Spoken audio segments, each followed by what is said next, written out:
On May 24th, 2013, a few days after his 26th birthday, an unheralded Nigerian-American wrestler took to the cage in Miami, Florida, for his second professional mixed martial arts fight.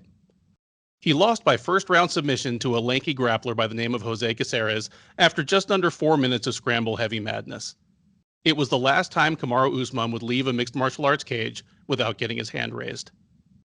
Not to say that this was a long time ago, but that event, CFA 11, had a change of main event when Valentine Overeem withdrew and had to be replaced by Travis View. 16 straight victories and 7.5 years later, Kamaru Usman is the UFC welterweight champ and one of the most dominant fighters in the sport. He enters the octagon this Saturday, looking to defend his title for a third time. If he succeeds, he will pass future Hall of Famer Robbie Lawler on the list of most title defenses. Above him on that list, it's all-time greats all the way up. Pat Miletich, Tyron Woodley, Matt Hughes, and of course George St. Pierre. Standing in the way of the Nigerian Nightmare, however, is the most dangerous challenger of his title reign thus far. A world-class grappler and powerful striker who also happens to be a former longtime training partner. For a champ whose detractors accuse him of delivering boring fights, Gilbert Burns as challenger feels like the perfect antidote. Greatness awaits. Good evening, and welcome to the Sherdog Radio Network preview for UFC 258 Usman vs. Burns. I'm your host, Ben Duffy of Sherdog.com, and with me is Keith Schillen, executive producer of the Loudmouth MMA Podcast Network, as well as a writer for Sherdog.com and a host and creator of numerous shows for Sherdog Radio, including the Schillen and Duffy Show. Keith, how are you doing this evening? I'm doing excellent, man. How you doing? I'm doing really well. Let me throw this to you. We just finished UFC Vegas 18 last weekend. UFC Fight Night 184. Overeem versus Volkov. We both said before the card as well as after the card, this was a rich card in terms of just high-level fights, fighters with momentum, fights that mattered a lot. Does this card, south of the main event, obviously, does it feel like a little bit of a letdown compared to last week's Fight Night card? Yeah, I think it does. Absolutely. Well, we've had some fights fall apart, which always happens in COVID. We had, Jimmy Rivera versus Pedro Munoz. We had Chris Weidman versus Uriah Hall. Like, those were two of the more exciting matchups, definitely in a ranking sense. But if you think about it for a second, looking top to bottom, I think the placement of some of the fights are kind of weird, and we'll get to that in a second. But if you took Kamaru Usman, he's a champion. You took Kamaru Usman off this card and replaced him with anybody else in the welterweight division, top 10, top 5 rankings. Anybody. And I think it's one of the best weight classes in MMA, maybe the best. But if you replace Kamaru Usman with Leon Edwards or Kobe Covington or whoever, last week's card's better than this card. Oh, completely agree. It wouldn't feel like a pay-per-view at all. Or just swap the main events.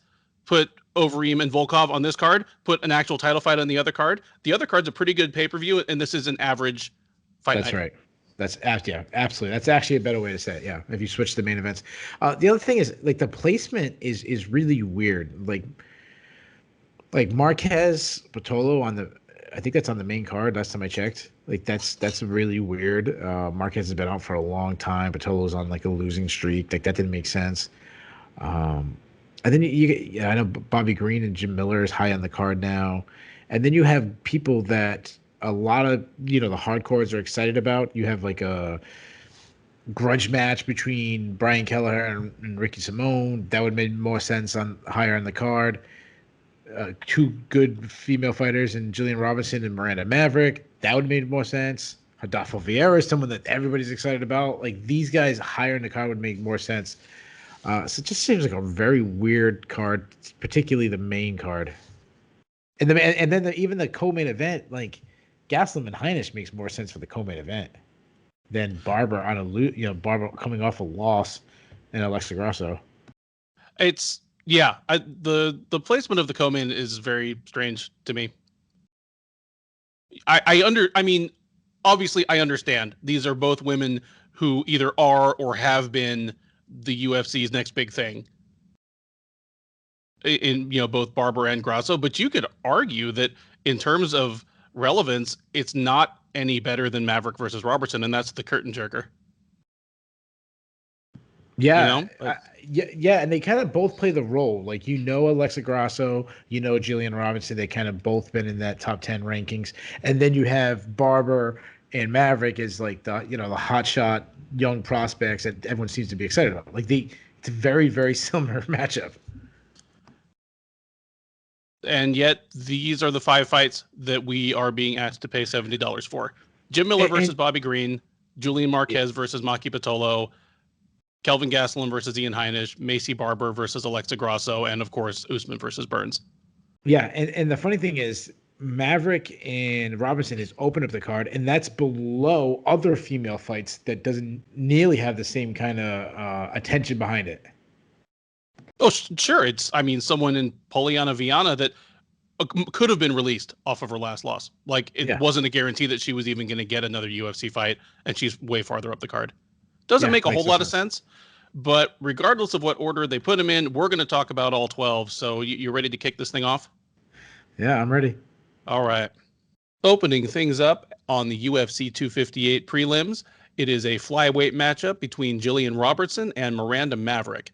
Robertson, the 25-year-old Canadian by way of Coconut Creek, Florida, is 9-5 overall, 6-3 since joining the UFC off of the 26th season of The Ultimate Fighter. She'll be facing Maverick, the 23-year-old who joined the UFC from Invicta last year. She is 8-2 overall, 1-0 in the UFC, having made a successful debut against Liana Jojua at UFC 254 last October. Currently, Maverick is a slight favorite, available at -140, where Robertson is sitting at +120 or so as the slight underdog. Keith, how do you feel about this one? Well, we were just talking about it. I think this is one of the best matchups. At least, I shouldn't say best matchup. It's a very intriguing matchup. Like, I'm interested to see how this one goes, to see where both fighters go, in the future. Both fighters are extremely young. I'll start with Gillian Robinson. Gillian Robinson's 25 years old. She's still pretty raw on the feet. She's uncomfortable on the feet. It's, without trying to insult, she's kind of one-dimensional. She's a grappler. On the feet, she's kind of stiff. She lacks head movement, not a lot of power because she's not technically sound, kind of arm punches. Like, for a long time, I've given her a pass due to her age, but we got to start seeing signs of improvement at this point because she's got a lot of fights under her belt in the UFC. Her best strength on the feet is probably her kicks, and even that is nothing special. Like, she kind of just throws them out there. She's going to want to get the fight to the ground. She's got good entries, whether she's getting on a leg and kind of turning the corner or just catching a kick and bull rushing. I've even seen her just pull guard, or even against Talia Santos, she kind of jumps to a flying armbar because she was okay falling on bottom. Wasn't the best idea because Talia Santos kind of smothered her and beat her up from the top position for the remainder. She is a girl that if she gets you down, she's not going to chase the submission right away. She'll emphasize kind of securing a position over submission, which is something you definitely like. She has 6 submission wins. Perfect example of her kind of working the position until a submission opens. It's Courtney Casey fight. It took her the whole fight, but she finally late in the fight got the submission. If she's put on bottom, she does have good hip movement where she can throw up submissions from the bottom, though sometimes she does look for an armbar or a triangle instead of that opportunity to scramble. Move over to Miranda Maverick. We just talked about how young Gillian Robinson is. Miranda Maverick's even younger. She's 23. And the first thing when you look at Miranda Maverick is just how physically imposing she is. This girl is ripped. She's a southpaw, a bit of a Muay Thai specialist, high volume striker, uses movement very well. She uses her movement to kind of dart in and out of range. And when she gets in the pocket, she'll attack with hard combinations. If she wants to keep her distance, one thing she does, she uses sideways karate kick, similar to what Holly Holm uses a lot to kind of keep her space. But if she gets in close, she can land power shots, and she'll look for elbows. And we saw that in our last fight against Luana Jojua. It was an elbow that cut her and ended the fight. The clinch is also a strength for her, simply because she can just out-muscle girls. She can like lift them off the feet and just push them against the cage and land shots and just kind of weigh on them. Good wrestling, good timing on her entries, good top control. She looks to like secure one limb and kind of hold them down, something similar to what seems like all the Dagestanian fighters like to do, especially Khabib Nurmagomedov. And I'm not calling her Khabib Nurmagomedov, but I'm just kind of using an example. She's got a mean streak on her. Like when she on top, she's gonna unload heavy ground and pound. Good back take. She's got 4 submission wins. The biggest issue with her though is she's not like Robertson in the sense where she will secure a position. Like she'll look for that submission and give a position. And also she's been taken down by weaker wrestlers. So as far as the prediction goes, this simply comes down to whether Robertson can take Maverick down. I think she can take her down. I don't know if she'll be able to keep her down. I think Maverick will do enough to get on the feet, get back to the feet. And on the feet, she should have a big advantage. I think she, pieces her up a little bit on the feet. I think she's going to get enough time on top where Robinson's on bottom, maybe pulls guard or something like that, and eats some heavy ground and pound. And I think Maverick has that like killer instinct to finish this fight. So I'm going to say Maverick wins. I think it's going to be impressive. I think this might be a little bit of a coming out party for her. I think she gets a second round TKO.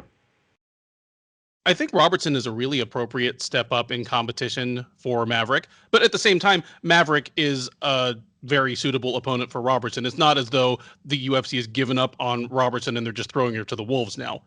Robertson is 6-3 in the UFC. And if you look at the people who've beaten her in the UFC, it's physically stronger women who have either been able to keep the fight on the feet or have been savvy enough on the ground that they didn't have to be afraid of her game.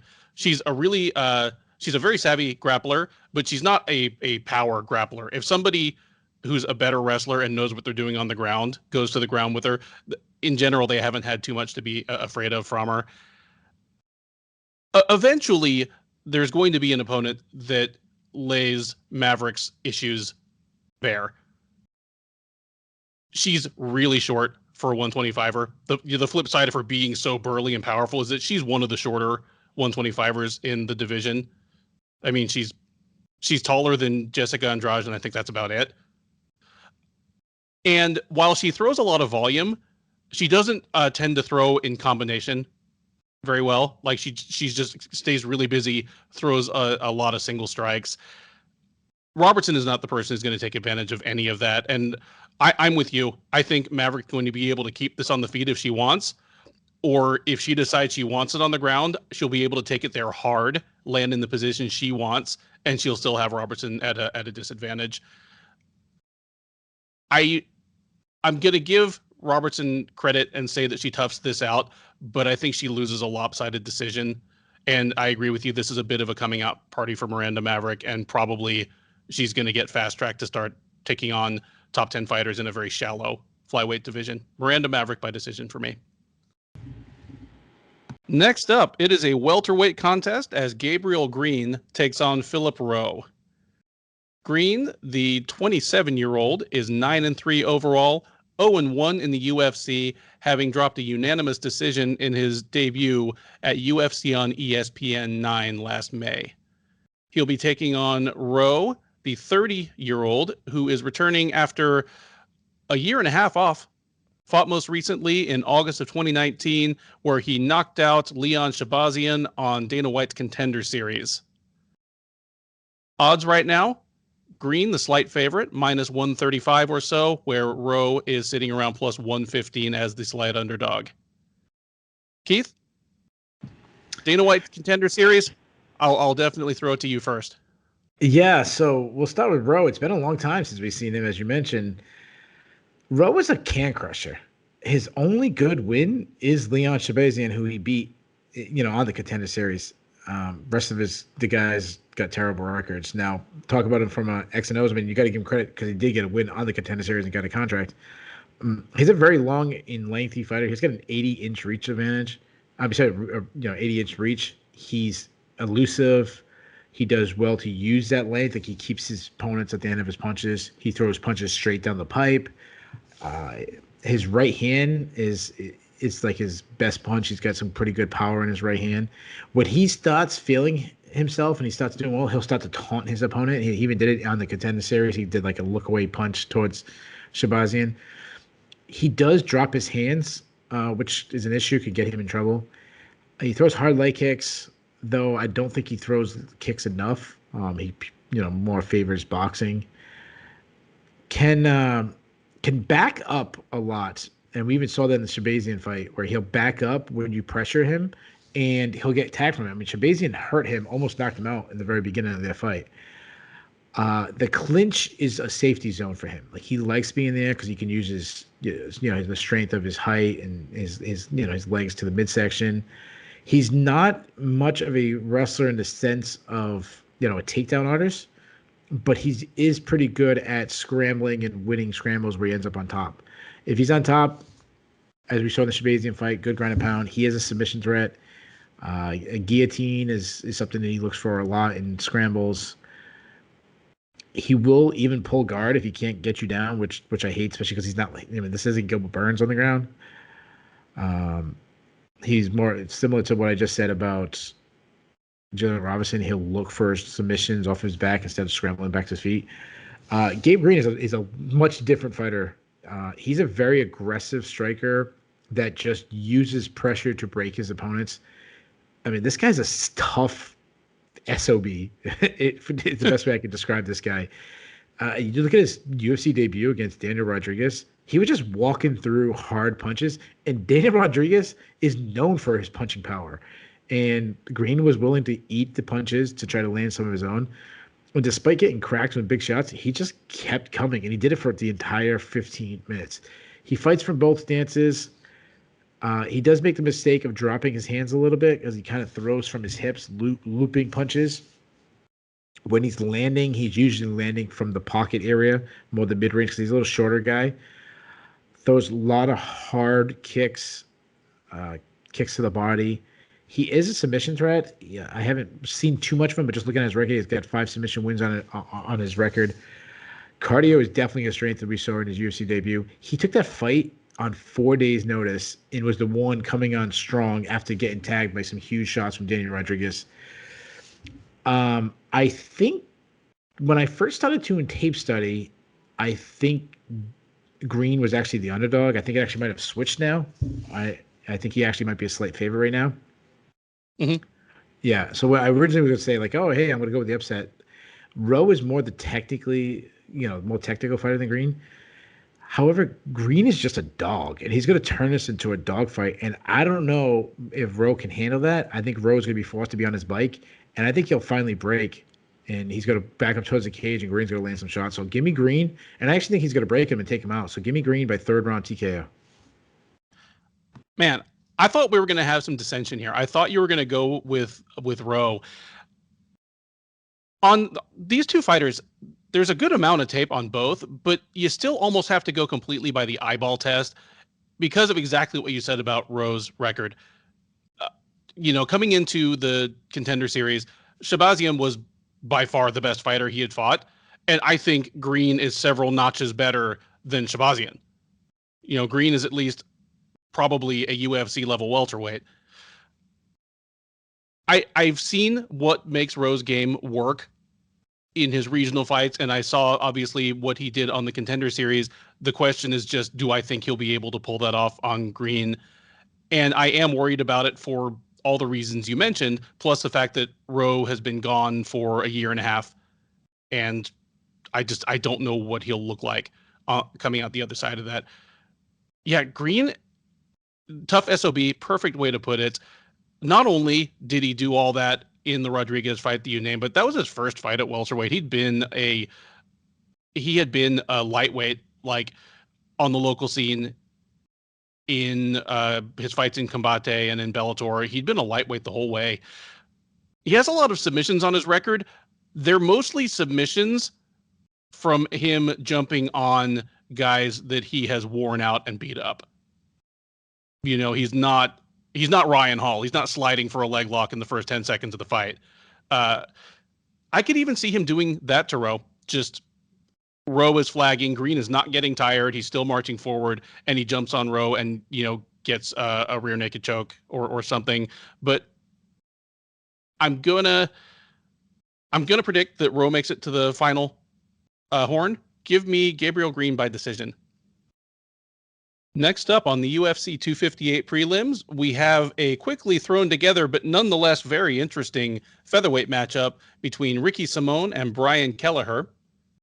Simón, the 28-year-old who habitually fights at bantamweight, is 17-3 overall, 5-2 in the UFC, and was in action just 3 weeks ago, taking on and taking out debuting Gaetano Pirello at UFC on ESPN 20, Chiesa versus Magny. He'll be facing Kelleher. The 34-year-old is 22-11. He is 6-4 in the UFC. He had a very successful 2020 after kind of an up and down UFC career. He went 3-1 in 2020. The only loss coming to Cody Stamann, and defeated Ode Osborne, Hunter Azure, and Ray Rodriguez, finishing all three of them. Nonetheless, Simón, a comfortable favorite, out there around minus 250, where Kelleher is around plus 210 or plus 215 as the underdog. Keith, first of all, how much do you like this fight, if you like it, and who do you see winning?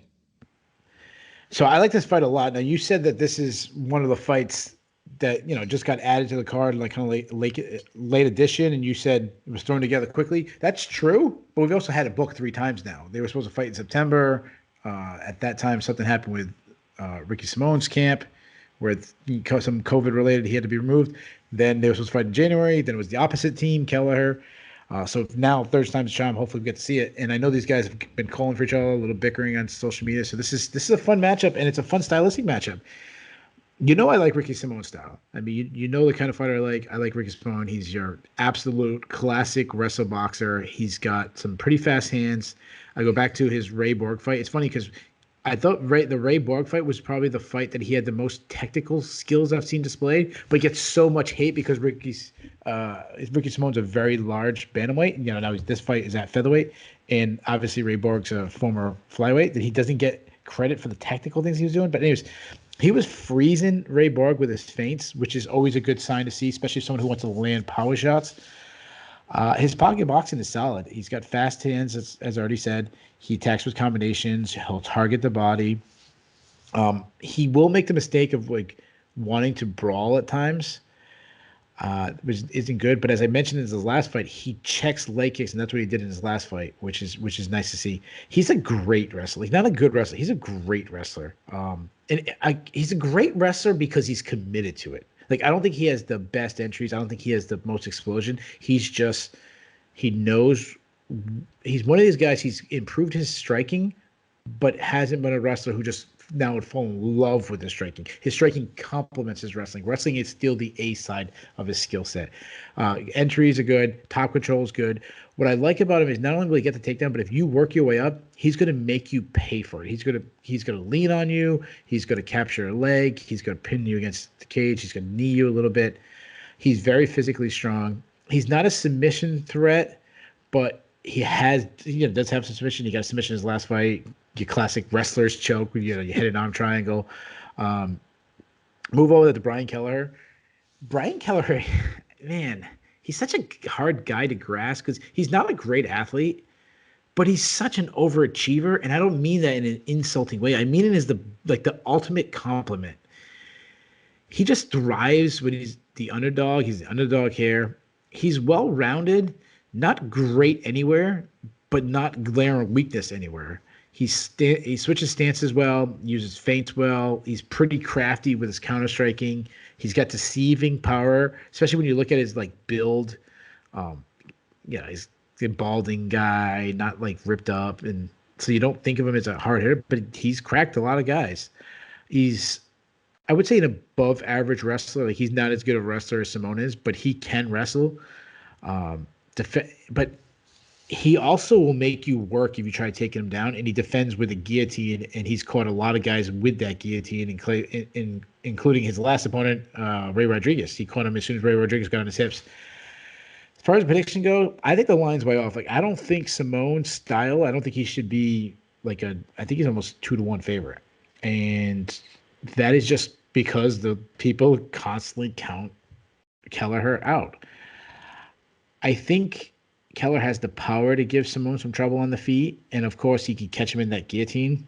That said, I'm still going to go with Simone. I think Simone's going to do Simone things. He's going to push a bunch of takedowns, similar to what Stamen did when Stamen opened up a lot with the striking, but he added in takedowns. And when he gets the takedowns, he's going to stay glued to Kelleher, and I think Simone wins a decision. I'm still a believer in Simone. I was shocked when he lost to Uriah Faber the way he did. And it was kind of ironic because Simone for the longest time had kind of reminded me of a young Faber at his most raw. Just when he always knew, hey, I'm the better athlete, I'm the more well-conditioned guy, I'm the better wrestler, and that'll let me get away with, being a little over-aggressive in my striking. That was a bad setback. I don't feel as bad about the Font fight because I think that may just be his ceiling. I think Font's a better fighter, at least at this point in their respective careers. But man, how bad must he want that Faber fight back? Like, how different would his standing be in the division right now? I feel everything you're putting down. He still is prone to some lapses in fight IQ, some defensive lapses because he's so aggressive. Kelleher is a guy that is great at taking advantage of that in his opponents. Well, just look at all of his quick guillotines. Pretty much all on guys who were trying to shoot for takedowns on him. I just don't think Ricky Simone is the guy that's going to stumble into that. And if he doesn't, I think his superior pace and speed and probably more successful wrestling, the ability to put the fight down or up at his pleasure, is going to win him rounds with the judges. Give me Ricky Simone by decision, and this is going to be my call for fight of the night. Now, this is my call that we'll be saying it deserved fight of the night when we're recapping this thing. No guarantee it's going to win it because I have no idea what hat they pull that shit out of, but this is the one that's going to deserve fight of the night. Yeah, we were talking, me and Jay Petrie was talking in the chat the other day, and it's like it's weighted on the top. The higher you're up on the list, the more weight you get. It's kind of like, quarterback and MVP, the quarterbacks always get more than a running back and other thing, but sometimes they don't deserve it. It's kind of the same thing. Like, you have to be down lower in the card, you have to be even more spectacular than if you were higher in the card. Absolutely. Well, at least they don't let the fans pick it anymore. They only made that mistake once. Shout outs to GSP getting that extra 50,000 he really, really needed for busting up Josh Koscheck's eye for 5 rounds. We move on in the UFC 258 prelims with a late edition catchweight matchup between Andre Ewell and Chris Gutierrez. The fight takes place at 140 pounds. Ewell is a habitual bantamweight. The 33-year-old from Riverside, California, is 17-6 overall, 4-2 in the UFC. Had a very successful 2020, winning 2 fights, both by split decision, over Jonathan Martinez back at UFC 247 before COVID, and then after COVID, taking a split decision over Irwin Rivera at UFC Fight Night Covington versus Woodley in September. He'll be taking on Gutierrez, who has bounced back and forth between bantamweight and featherweight throughout his career. The 29-year-old from Dallas is 15-4-2 overall, 3-1-1 in the UFC, had a win and a draw in 2020. He defeated Vince Morales at UFC on ESPN 9 back in May, chopping him down with leg kicks in the second round, then had the very rare unanimous draw without a point deduction involved back at UFC Fight Night Brunson versus Shabazian in August, where he drew with Cody Durden after suffering a 10-8 first round and winning the second and third. Gutierrez sitting as a slight favorite here, around minus 155, minus 160. Ewell is available around plus 135, plus 140 as the underdog. Keith, how do you see this one playing out? Well, I'm glad that this one got added because I really think, well, this matchup isn't a matchup between two of the biggest names in the sport or anything like that, not really, household names. I think this is a fantastic stylistic matchup. I think this is going to be a really good fight. So I'll start with Ewell. Ewell is a southpaw. I mean, as soon as you see him, he's just a massively long, lengthy guy. He fights at a high pace, high output. He knows how to use his length well, keeps his opponent at bay, following a jab. Fast hands, accurate. He's very accurate with it. His left hand is very, very sharp. I love that he'll go high with the left hand and then turn around with a crushing right hook to the body. He uses step-in knees, which is always good for a long, lengthy guy that wants to keep it on the feet. He makes the mistake of backing straight up, which is not good, especially when you're trying to keep your length. He also had Rivera kill him with leg kicks. That was the biggest strength in that matchup for Rivera. That's what kept it close. Though I don't think it should have been a split decision. I thought Ewell clearly won the fight. His takedown defense has improved, but it's still, his Achilles heel. That's, an area he's going to have to improve. More to Gutierrez. Gutierrez doesn't have all the tools that Ewell does, but he's got a few tools, but he's very good at those tools. He uses feints very well. He works behind a stinging jab. I love that he just touches a lot, just touches with a jab. And then when the opening is there, that's when he steps in and loads a good shot. He mixes it up between going to the head, to the body. He mixes it up in his combination, which I always like to see. Leg kicks are his specialty. He loves to attack the leg kicks. He stopped Vince Morales in their fight with leg kicks. He did very well against Cody Durden with the leg kicks. Similar to Ewell, his biggest flaw defensively is that he also backs straight up, staying on the center line while he backs up. Takedown defense, also like Ewell, is a little bit of an issue. Cody Durden took him down in the first round, and that was the end of the round. Cody Durden just took his back, and Gutierrez had no way to get off from the bottom. This is a hard matchup to pick. I've been flip-flopping greatly. I did not decide who I was going to take until right before we went on air.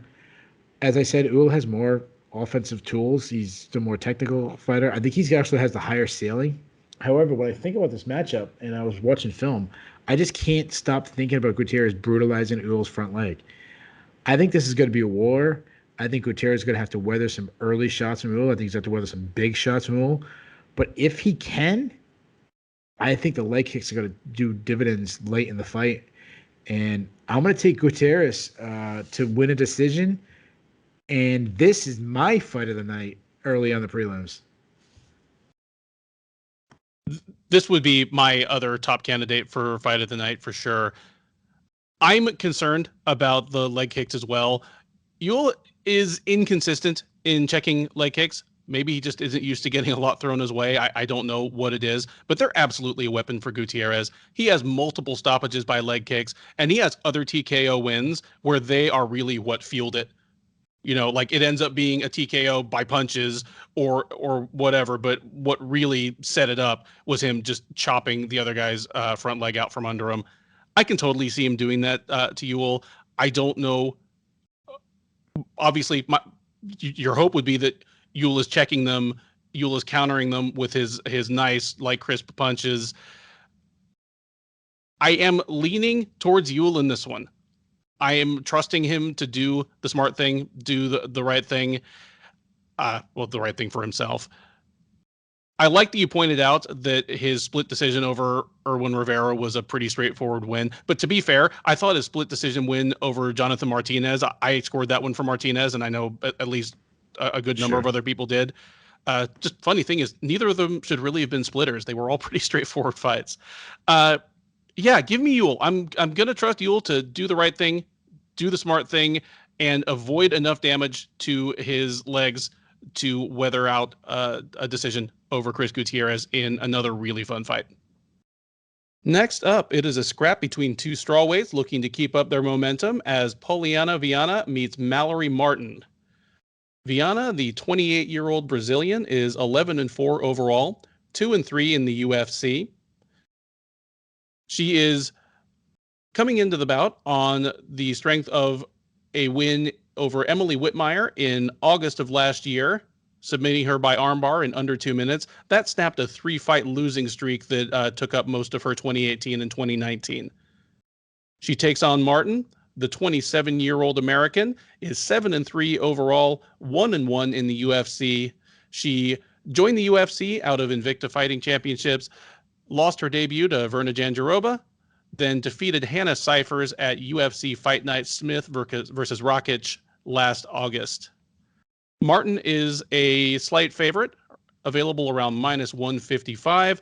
Viana available around +135, +140 as the underdog. Keith, who do you have? So this is not a good fight. Neither, I mean, it'd be competitive, but it's not a good fight in sense that something we get excited about because neither one of these girls will, in my opinion, will ever crack the top 10 rankings. I'll start with Viana. She's a one-dimensional fighter. She's going to want to get the fight to the ground. On the feet, her striking is god-awful. Her throws arm punches, no power, chin high in the air, pulls her head straight back. She has long legs, so that she has decent kicks that, she can kind of kick you from across the cage. But she throws them naked, leaving her open to hard counterpunches. And her long legs are also huge targets for calf and, thigh kicks. Her wrestling is bad. She kind of has to pull guard to get you down. She is a submission threat off the canvas. I mean, she's a former world champion in BJJ. Her best bet is to either pull guard and sweep you, or to kind of catch you in a submission like she did against Emily Whitmire. But I feel like she has more of a competition BJJ style than a MMA style. What I mean by that is, she'll in past fights she'll jump down on heel hooks and leg locks, and which will leave her open to get punched in the face and elbowed in the face, which is not smart. She's also been submitted in the UFC, which is really surprising for a girl who's such decorated grappler. She was submitted by Veronica Macedo in 69 seconds. If she doesn't get a submission, she will look for ground and pound. I mean, land some elbows and stuff on the floor, but nothing spectacular. Move over to Mallory Martin. She's also not comfortable on the feet. She seems like she strikes because she knows it's an MMA fight, and it's almost like a rule that she has to start by striking. She throws one punch at a time. She was getting pieced up by Hannah Cifers on the feet. She got floored by Hannah Cifers. I think she briefly got flash knocked out by Hannah Cifers, and when she hit the ground, or when Hannah Cifers followed up with a punch, it kind of woke her back up because she was hurt. She is a brute, though. She's very physically strong. You see that in the way she wrestles. She constantly looks for a better position, and she has ferocious ground and pound when she gets it. She has a killer instinct. This is a really hard one to pick. I'm not high on either one, but I'm going to do the very same rationale I did last time when I had a Viana fight when she fought Emily Whitmire, who's also someone who likes to wrestle, similar to Mallory Martin. I think I did that with TJ DeSantis on his between round radio breakdown. I'll go with the girl with the credentials. Just that alone. If the fight hits the mat, she's supposed to win on the ground. Will she be smart enough? I don't know. But give me Viana to catch a submission in the first round. I can see where all that's coming from, and I still cannot pick Polyana Viana. I'm not going to make some sweeping pronouncement like these are the two worst strawweights in the division, because I'm sure there's somebody out there I'm forgetting. But in starting to do the research on both of these, I was reminded how many really, really bad looks they've had. Mallory Martin beat Hannah Cifers, but she got thrashed in that first round. I thought it could have been stopped at one point, and that was to Hannah Cifers. Hannah Cifers, who by all rights shouldn't have even still been in the UFC. She was on a 3-fight losing streak at the time. And not only did Viana lose to Aldrich, or lose to Cypher, she also lost to JJ Aldrich. And in both cases, she couldn't get her grappling game going against them. And Cypher's is pretty strong for how tiny she is, but Aldrich really isn't. I know she can do it because she did it to Emily Whitmire, and Martin has some of the same traits. But I still don't believe in Viana to get it going against someone who will be so much stronger and more athletic than she is in Mallory Martin. So it might actually be a pretty exciting fight to watch, but not the highest level thing we've ever seen. And give me Mallory Martin to hang on and win a decision just by being on top, not getting submitted, and doing some damage. And for whatever time that we have to suffer them on the feet, it's probably close to a wash. But if anyone gets the better of it, again, it's probably Martin. So Martin by decision. Up next, we have a welterweight matchup as Belal Muhammad takes on Dhiego Lima. Muhammad, the 32-year-old, is 17-3 overall, 8-3 in the UFC. He is on a 3-fight win streak, having taken on Curtis Millender, Takashi Sato, and Lyman Good in his last 3 fights and emerged victorious each time. He faces Lima, the brother of the Bellator welterweight great, is 15-7. He is 4-5 across 2 separate stints in the UFC. But despite that, he is on a 3-fight winning streak of his own, having defeated Chad Laprise, Court McGee, and Luke Jumo in his last 3 fights. Lima is a substantial underdog, available around plus 280 to plus 285, where Muhammad is around minus 345 as the favorite. Keith, are those odds in keeping with reality? Is there any value here? How does this fight shake out? Yeah, so I guess I'll show my hand right away. No, I actually think the line is about where it should be. I think Belal Muhammad should be a very, very big favorite. I mean, Belal Muhammad at this point shouldn't be fighting Dhiego Lima. He should be fighting that, your top 15-ish or guys. Muhammad, he is a little undersized for the weight class. That's the area where Dhiego Lima will have an advantage on him. Dhiego Lima is a big dude. Like, he looks like he's a light heavyweight. I love Belal Muhammad's fight IQ. You could tell he's a thinker. He comes in with a game plan, and he usually executes it perfectly. He has great movement. He says very composed, uses feints well, works behind a jab. He's constantly attacking, high and low, up and down, calf kicks. He doesn't move his head that much, which is an issue. He nearly got knocked out by Lyman Good late in their fight because of it. But that's really the only glaring hole on the feet. And he's not a one-punch, end-in-fight guy. Like, that's not him. And that kind of goes back to being a little undersized. He's a great wrestler, like, really good. Like, I don't think he gets enough credit for, like, a lot of people. It's funny, when he came in the UFC, he was known for his striking. And he's not. He's a wrestler. Great timing on dropping on his opponent's hips. Does very well to kind of get them to overcommit to hit a punch, and then he ducks under and just runs right through your hips. And he's got some good back taste, good back control. Move over to Lima, as we talked about. He's just a very big guy. He obviously gets compared to his brother Douglas, but the comparisons are fair because they fight similar. We actually talked about this off the air. Everything Douglas does, that's very similar to what his brother does. Like, they like to kick the legs. They work, the long punches. They're, boxers. The only difference is Dhiego isn't the athlete that Douglas is. He doesn't carry nearly, his hands are nowhere near the same speed. His kicks doesn't have the torque and whip. But even like their defense, they both kind of have a high guard. They're technically sound. I mean, Dhiego Lima is a technically sound fighter. The other thing that, from an X and O's, I would say is a little different. Douglas has more of an output than Dhiego. Dhiego likes to fight a little bit slower pace fight, and I think that might be a cardio issue for him. He does have some power, though. Like, it's one thing about Dhiego. Like, he hits you clean. He'll put you out. I talked about they like to Douglas's legendary for his calf kick. Dhiego also likes to kick the kick the calves. Dhiego will wrestle a little bit more than Douglas. Douglas is a kind of a sprawl and brawl guy, where Dhiego will add in some takedowns himself. That's not really his go-to, but it's good something to have in your back pocket. He'll sneak in a takedown, not really in a shoot in on a guy, kind of more of back up against the cage and then kind of just drop down on the hip and kind of pull, just do the old pull your legs out kind of thing. That said, Douglas used to be a god-awful wrestler. You go back to the first Rory McDonald fight where Rory McDonald just kept taking him down. Dhiego, from what I haven't seen improvement. He's a god-awful wrestler. I mean, that's kind of how you beat Dhiego. You take him down. The other thing about Dhiego is his chin has been an issue in the past. We haven't seen it recently, but he has been knocked out and rocked in several fights.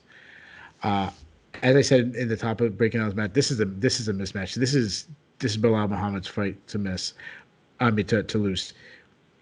Unless Dhiego catches him with the one punch, I expect Lima just to kind of Muhammad just to take Lima down, kind of rinse and repeat until he can't get up anymore. And Muhammad finally gets the back, sinks in the rear naked choke. So give me Muhammad by second round, rear naked choke finish. I'm glad that Dhiego Lima is on a 3-fight win streak in the UFC. Before that win streak, when he lost to Yushin Okami, he was 1-5 in the UFC. He was right up there with the worst records of any fighter with that many fights in the UFC. It was, on that kind of Elvis Sinisic level of, why do they keep bringing this guy back? So I'm glad that he's won 3 in a row. The downside of him winning 3 in a row is that they almost have to give him someone like Belal Muhammad. And I'm with you. This is not going to go well. With all due respect, the 3 guys he's beat, Chad Laprise, Court McGee, and Luke Jumeau. Laprise is already out of the UFC. Court McGee will either be released or retire, and Jumeau is borderline UFC material, and he's jumping from that to a top 15 level fighter in Belal Muhammad.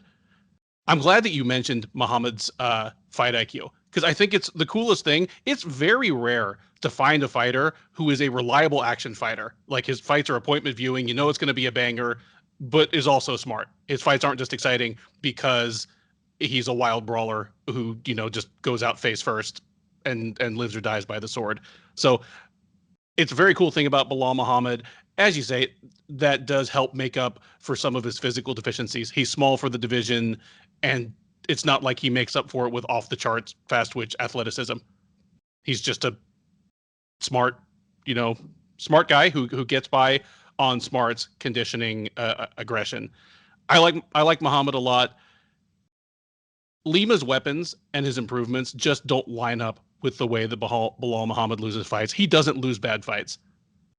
You look at every one of Muhammad's losses in the UFC, and he lost to Jeff Neal, a much like full weight class larger looking guy who is himself a very sharp boxer, and then got aced by Vicente Luque and lost his UFC debut to Alan Jouban, another guy who looked a full weight class bigger and is an underratedly good fighter. I'm certainly not going to go out on a limb and pick something that I've never seen before. And I've never seen Dhiego Lima beat a top 25 welterweight, let alone a top 15 welterweight. I've never seen Belal Muhammad lose a bad fight. This would be a bad loss for him. The only question is whether Lima makes it to the final horn. Lima has gotten tougher. I thought a couple years ago that maybe he was a little bit of a wilter when things didn't go his way. I don't feel that way anymore. And while his chin can be cracked, Muhammad tends to take his opponents out by attrition, by hitting him in the face 50 times instead of just one nuclear detonation. I can see Lima making it to the final horn, but I'm going to pick against it. Give me Muhammad by 3rd round TKO. It might turn into a mercy tap sub, but I think Lima finally just goes down under the onslaught in the 3rd round, probably a TKO on the ground. That brings us to the featured prelim of the evening, at least as currently constituted on this card that has been changing constantly during fight week. It is a middleweight matchup between Rodolfo Vieira and Anthony Hernandez.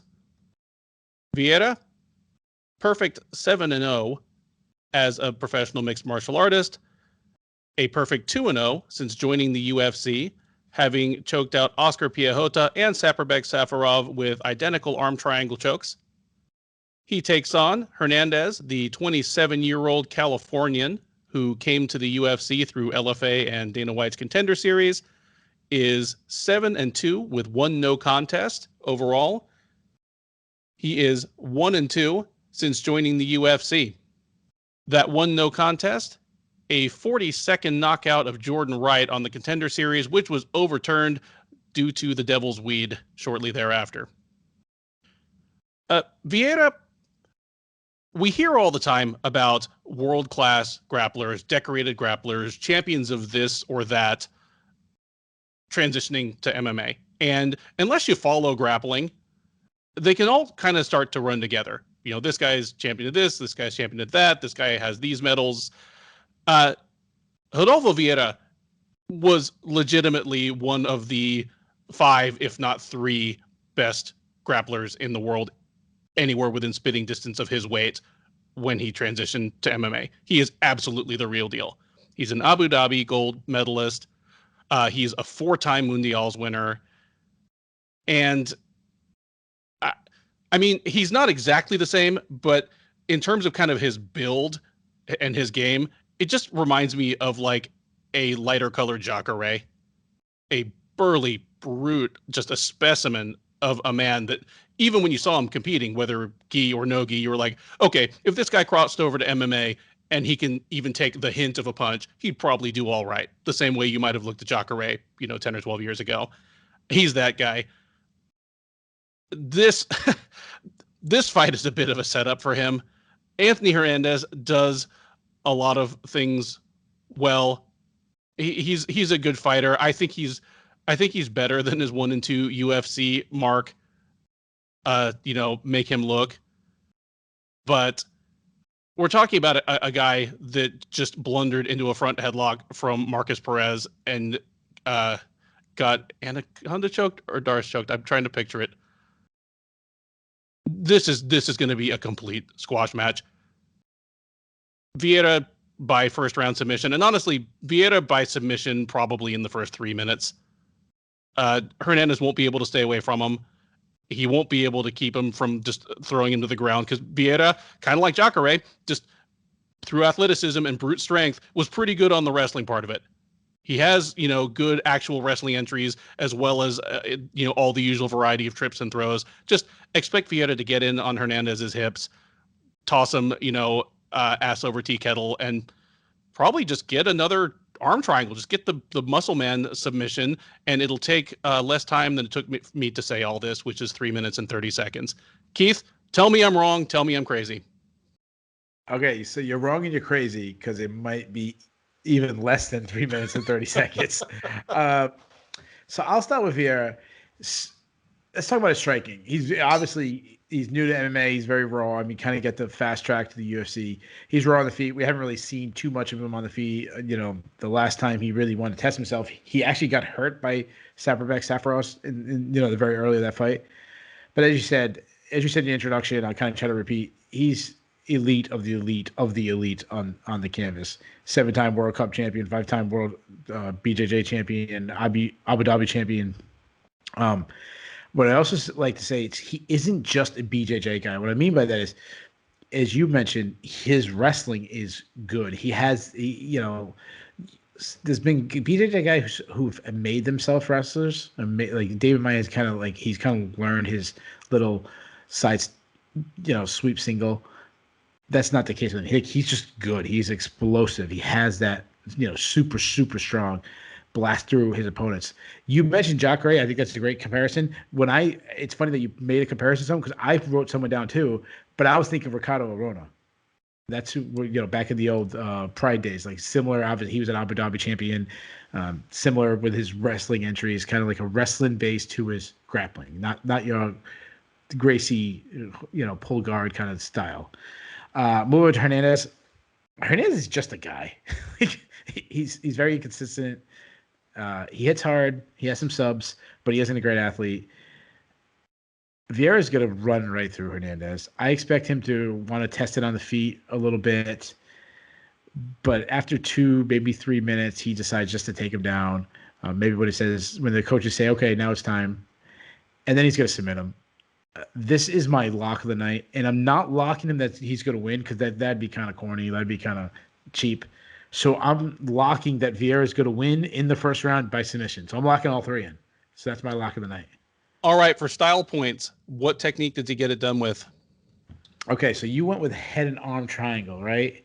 So that would be unfair if I did that. So let's just do like something. I'd do key lock, but like that's just like only heavyweights do a key lock.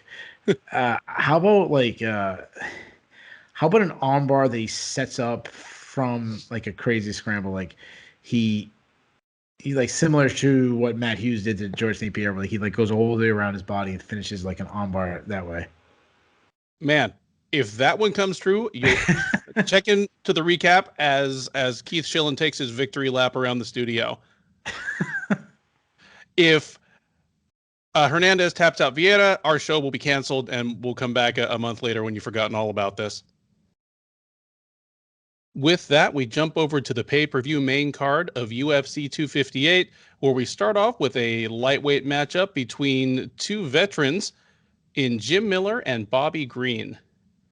Miller, the 37-year-old New Jersey native, is 32-15-1, 32-15 with 1 no contest in his lengthy and storied career. He is 21-14 in the UFC and is one of those fighters, along with Diego Sanchez, Donald Cerrone, who seems to retake one of the UFC's records every time he gets into the cage. The 3 of those are kind of just juggling the record book amongst themselves until they retire. He'll be taking on Bobby Green. The 34-year-old Californian is 27-11-1 overall, 8-6-1 in the UFC. Green fought most recently on Halloween, losing a competitive unanimous decision to Thiago Moises that snapped a 3-fight win streak that opened the year for him. Green, a strong favorite in this one, sitting around minus 260, Miller around plus 220 as the underdog.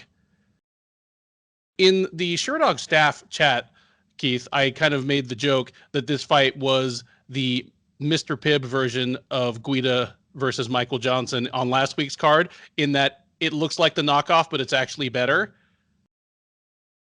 It was funny, but is it true? I'm kind of wondering at this point.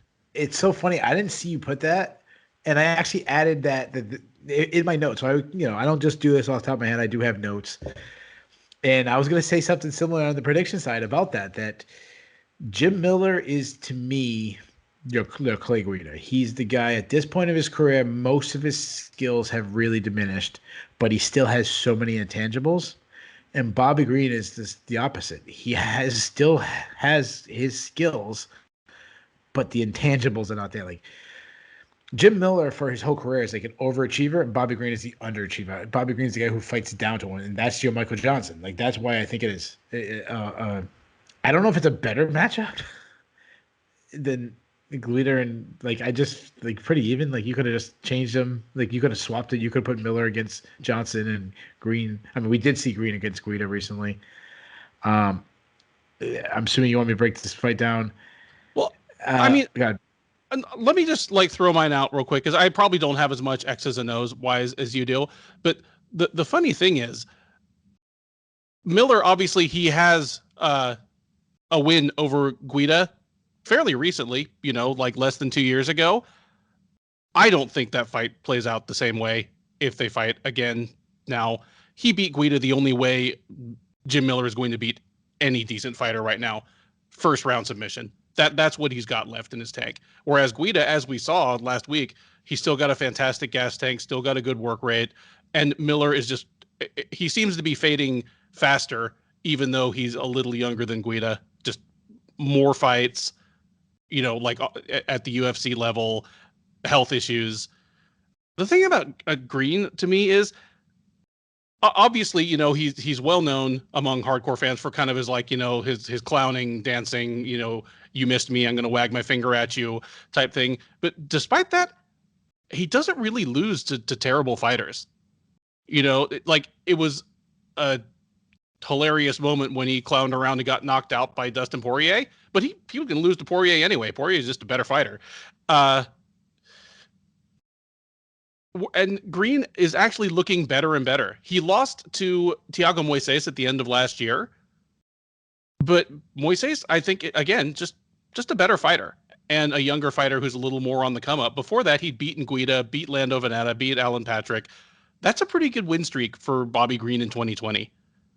Like, Green is fighting as well as he ever has, really, whereas Miller is just hanging on by his fingernails. I don't know when he's going to retire. Hopefully it's not going to take him just continuing, or it's not going to take him just getting hurt really badly. I picked him against Vince Pichel just because I didn't trust Vince Pichel, even though he's a fresher fighter, a more skilled fighter at this point in their careers. I'm not going to make that mistake again. Miller has 1 round at most to get it done against Green. He has 4 minutes to catch Green in something and take him down and either pound him out or take him down and get a quick rear naked choke or a quick guillotine or a Bravo choke or something. Green's not that guy anymore. Give me Green to survive the first round, even if he loses it. Kind of like Pichel lost the first round to Miller just because Miller threw all the offense and the kitchen sink at him.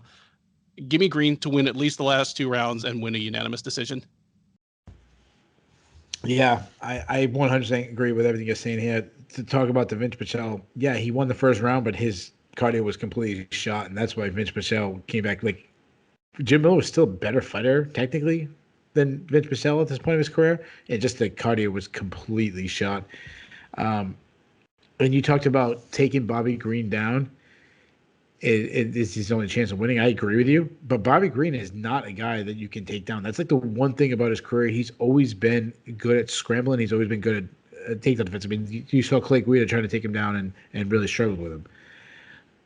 Jim Miller's always been always been more savvy than explosive. He's he's your technically sound fighter, but not a great athlete. He was well rounded in his prime. But that's just simply not the case anymore. On the feet, he's lost not 1 step, but 2 or 3 steps. He lacks head movement. He's much slower. He still has a chin, and that just, I think it's more has to do with just his pure toughness. I think Dan Hooker's the only one who's knocked him out recently. He's a technical wrestler. Like he understands the art of wrestling. He probably knows so many moves and whatever, but he's not explosive to really execute it. He's a slick jiu-jitsu game. That's always been the strength of his game. He's got 18 submission wins on his career. Guillotine kind of being one of his go-to things. But he, as you mentioned, he's got to end it early because he just simply doesn't have the cardio to go 15 minutes or more. He has the cardio to go 15 minutes competitively anymore. Like he's tough enough that he could fight 15 minutes, but to be competitive. Now Bobby Green is just one of these guys. He's always frustrated me. Switches stances, keeps his hands low, throws from his hips, kind of from weird angles. He's got good head movement. He kind of rolls with the punches. Doesn't really get hit clean. But doesn't understand the mindset. Like he's a guy. If he makes you miss, he's winning. He has a stinging jab. He can strike. Like he got some technically sound skills. He can fight behind a jab. He can strike while backing up. He can throw elbows in close. But he always fights down to his competition. Like he never blows someone out. It's always a close fight. Yeah, even like his last fight, Moises. I think he lost that one. A lot of people thought he won, but it still came down to him fighting down to his competition. It's like the Clay Guida wasn't a blowout. It was a close fight, and a lot of that has to do with just his output. He picked it up recently. He's going to throw more, but it's still kind of a low output kind of guy. Can kind of cruise. He's a great defensive wrestler, though, but you never see his offensive wrestling, even though he comes from an NCAA wrestling background. He just wants to strike. As we talked about the whole Johnson-Guida comparison, I am not as confident as you are in Green. simply because it has nothing to do with Jim Miller, it has nothing to do with Bobby Green. I can't ever have confidence in picking Bobby Green. It was like what we were saying about Johnson and Kawita last week. I was like, Johnson's a way better technical striker right now, but somehow Johnson will find a way to lose. Somehow he found a way to lose. That could be the case with Bobby Green. I'm not going to take it. I would be a lot more surprised than I was last week, but I'm not betting on it. So give me Bobby Green probably by decision, but again, I'm not betting on it. Next up on the pay-per-view main card of UFC 258, it's a middleweight smash 'em up between Maki Pitolo and the returning Julian Marquez. Pitolo, the 30-year-old Hawaiian, is 13-7 overall, 1-3 since joining the UFC off of the third season of Dana White's Contender Series.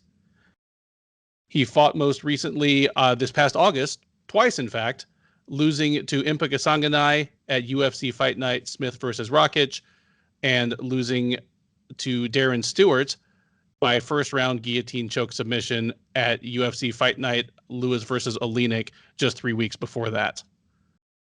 He will welcome back Julian Marquez. The 30-year-old is 7-2 overall. He is 1-1 in the UFC, but has not fought since July of 2018, so over 2.5 years at this point. That last fight, a split decision loss to Alessio Di Chirico at the TUF 27 finale. Despite the long layoff, Marquez, a slight favorite, available around minus 165, where Pitolo is sitting around plus 145 as the underdog. Seeing as these are two Dana White's Contender Series alums, Keith, tell me all about them. Yeah, so Marquez is huge. He's a huge middleweight. He's even bigger when he misses weight by 5 pounds, as he did in his last fight. You mentioned him not being around for over 2 years now. He's not technical. That's not what he is. He's a brawler. He likes to just walk down his opponents and invite them into, close quarters to throw bombs. He throws everything hard. He hits hard, throws sharp, tight hooks, loves his overhand right, hard kicks to the body. Obviously, he has a high kick on the Contender Series of Phillip Hawes that went viral. He's very hittable because of his, marching forward style. But if he can't get you in a brawl, he'll want to grab you and kind of get a grimy clinch affair. Like he likes to pull on the back of your head and throw an uppercut, kind of dirty boxing style. He's a weak defensive wrestler, but to his credit, he's got a pretty good scramble game. Like he can work himself back up. If he's on top of you, vicious ground and pound. He can catch you in submission. He submitted Darren Stewart, 2 fights ago for him. Cardio is an issue, though. We saw him really slow down against Alessio Di Chirico, because he throws everything with power. I mean, that's what happens. Move over to Maki Pitolo. He's the opposite in the sense of size. Like, he's a small middleweight. He used to be a welterweight. He's decent everywhere, but not great anywhere. He's an aggressive pressure striker. He switches stances, fast hands, attacks with combos, got sneaky pop, but more cumulative power than like one punch hit a quitter. Like, he's the guy who will bust up your face with just the volume of punches. And that's because he kind of steps in on his shots. His best punch is probably his check left hook, though he does like an overhand right. And he throws a lot of uppercuts, which is something that really seen fade recently in MMA. Not many people throw a lot of uppercuts. He's one of them who does. He attacks the body. When he's in the southpaw stance, he throws a lot of kicks from that position. He's got a very, honestly, similar to what we just talked about, Bobby Green. He rolls with the punches a lot. He's a builder. He trains with Max Holloway. He fights similar to Max Holloway, not in a technical sense, but I mean that building sense. Like, he's a guy that volume increases as the fight goes on. And sometimes when I say volume increase, it might not be in the sense in the numbers. It's more in the sense of his opponent is fading and he's not, so that's where the increase is going. checking like this is an issue. His last fight, I think, was an Impa Kasagado fight where Kasagado probably won from leg damage, kicking the legs out. Chin has been an issue as he's been hurt in the past. Inconsistency has been an issue too. Clinch is also an issue because he's undersized, especially against someone like Marquez. Like he's going to have to avoid the clinch against Marquez, in my opinion. But he is a decent wrestler. Like he can get a takedown, he can get some top control, some good ground and pound, and ultimately his cardio is his strength. So this is a fun matchup. Like while was we talking in the beginning of the broadcast we were saying like we don't think this should be on pay-per-view from a ranking sense, it's gonna be a fun matchup. This comes down to Pitolo's speed versus Marquez's strength. Marquez hasn't fought so long, so it's really hard to trust him. But Pitolo is so inconsistent that it's really hard to trust him. But I'm going to lean towards a more technical fighter against my own better judgment. I'm going to take Pitolo. He's more elusive. He's got the speed to kind of pick apart Marquez. If he can stay on his bike and just work work, jab, and move, I think he wins, and that'd be the strategy if I was cornering him. That's what I would have him stick to. So give me Pitolo by decision, and this is my upset special. Every time on this card, at least, that I think I'm going to sneak some dissension in, you end up preempting me. I feel the same dynamic you do. In the first round, I mean, for one thing, they're going to look at least a full weight class apart once they're in the cage together, once they're fully rehydrated. I think it's going to be ridiculous. Marquez's aggression, if Pitolo's smart, he will just try to get in some work and not get finished that first round. Because Pitolo's gas tank has actually been good at 185, whereas Marquez's has been a problem. He has failed to make weight before. And I think Marquez is going to want to come out and try to make an impression. His fight against Darren Stewart back in 2017, that was the kind of fight that gets a fighter, like a mid-card fighter, it gets them a long leash from the UFC. Because you become one of those guys that's just in like their little secret black book of, this is a guy in this weight class that I can plug in and the fight's going to be a banger. His loss to Alessio Di Chirico erased all of that. Because one, he missed weight. UFC, even now in the era of COVID, does not have much truck with that. You can lose 3 times in a row and stay in the UFC. You can't miss weight 3 times in a row and stay. And the fight was not exciting. It turned into the grind. I think Marquez is going to be motivated to try to come out here and get a quick finish, get a spectacular finish, get a bonus, kind of re-announce his presence in the division. And I think that'll work against him. Pitolo, despite the Hawaiian pedigree and the hilarious nickname, is not a 2003 style Hawaiian brawler.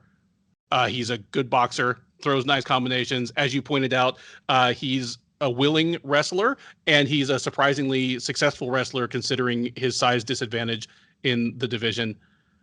I think Pitolo will outsmart, outlast, and in the later rounds, out-hustle and outclass Marquez. I could see Pitolo getting multiple takedowns later on once Marquez is just sucking wind. But give me Pitolo by decision in this one. Probably loses the first round and wins the second and third. But it is not my upset special of the night. That's still coming.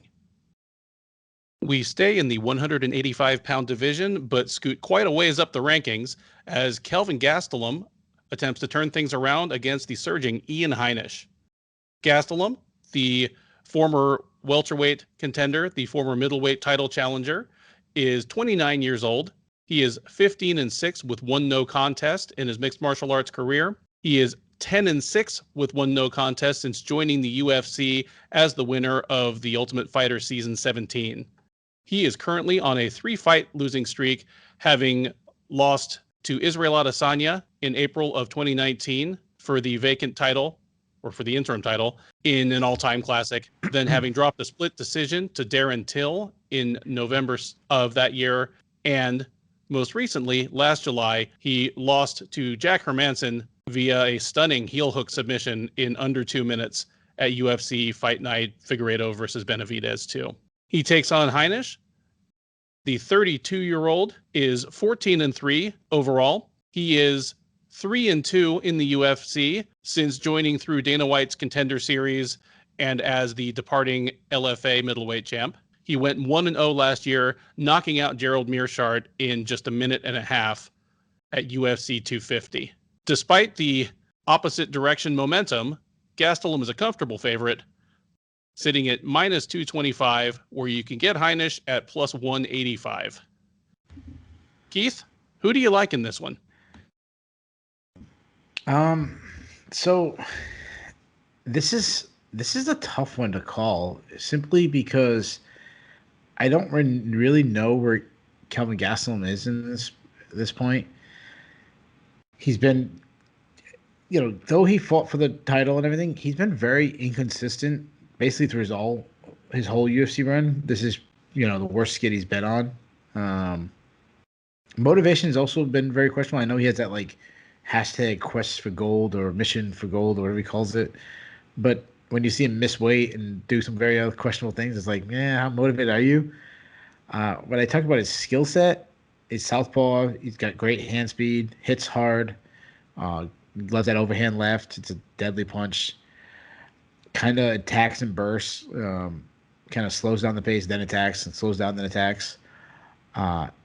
He can make a mistake by kind of reaching, overthrowing sometimes.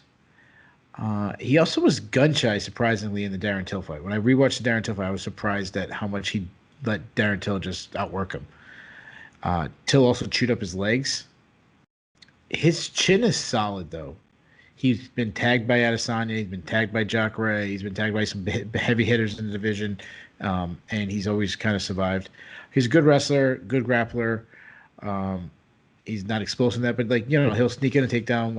I don't think Heinisch will have a major wrestling advantage on him.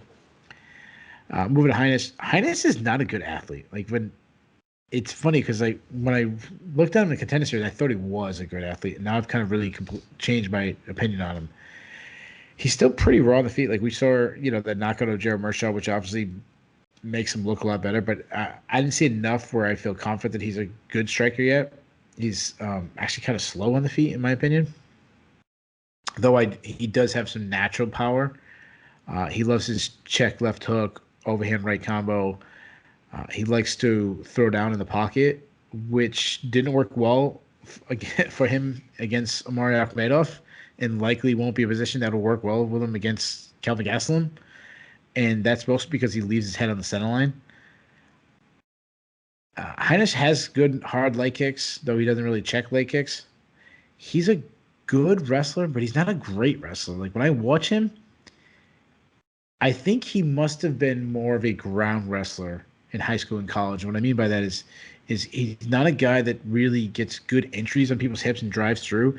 He seems more of a scrambler or a funk wrestler, or maybe he was a leg rider or something like that. That's why I think he was successful in wrestling. Because I haven't seen these high level entries, and that's okay. I think a guy like Ben Askren, we've seen him get takedowns in MMA, but when you really go back to his days as a wrestler, he was his nickname is Funky. He was a funk wrestler. He was the one of the innovators of funk wrestling. I see Heinisch that way, and I think a perfect example you see that is why he always uses Granby. Granby's a sign of mostly funk wrestlers. He did it against Antonio Carlos Jr. He did it against Omari Akhmedov. So I get off my rant on wrestling, my wrestling history for a second. I don't know why I went on that rant. The other thing that worries me about Heinisch is he slowed down in that, especially in that Akhmedov fight. Not only did he slow down, but it kind of got ugly. It became ugly because they both were tired and throwing kind of ugly punches at each other. Prediction: this is tough. As I said, I'm not that high on Heinisch.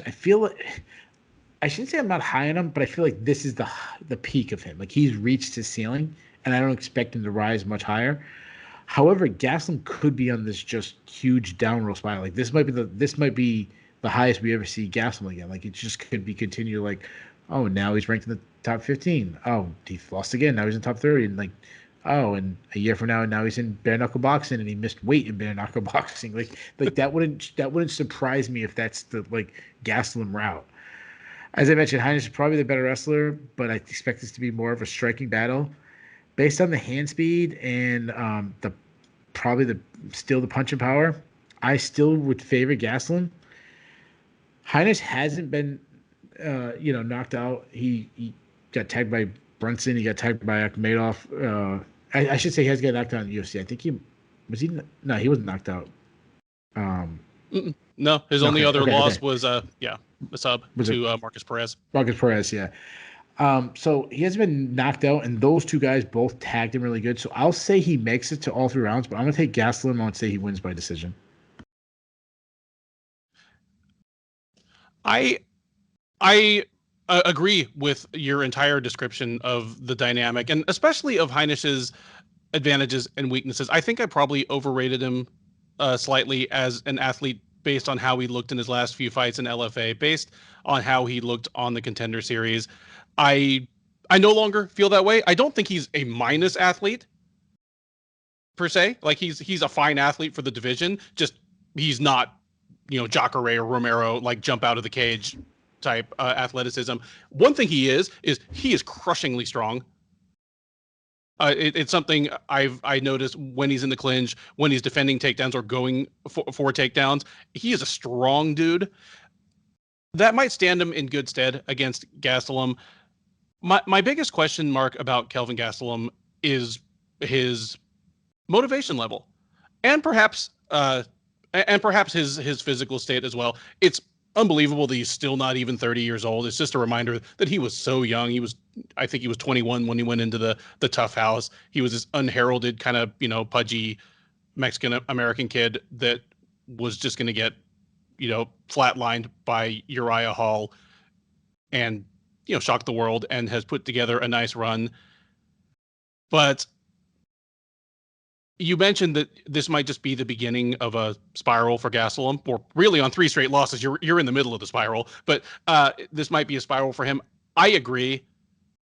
And it reminds me of the way I felt about, well, ironically, someone he fought in Chris Weidman, where I spent probably like 6 Weidman fights expecting this one to be the one where he turned it around. And finally I just realized, no, okay, he is shot. Like he's physically shot. I'm kind of feeling that way about Gastelum. With my pick here, this is as much a pick of Heinisch, because I think Heinisch is a good fighter. I think he's going to spend a little time in the lower reaches of the 10 through 15 of the rankings at some point, but it's more of a vote of no confidence in Gastelum. But I'm picking Heinisch in this one. Give me Heinisch by decision. I don't think he's finishing Gastelum. When I see some of the people that have not managed to finish Gastelum, like Heinisch ain't going to do it unless this spiral is more of a free fall.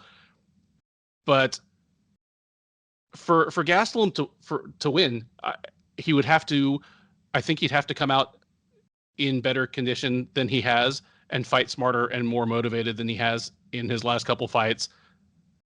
And I can't bet on that to happen when everything seems to be trending the other way. His loss to Hermansson was quick, and someone might call it a fluke, I suppose, because, if they fought 10 times, it's only going to play out exactly like that once.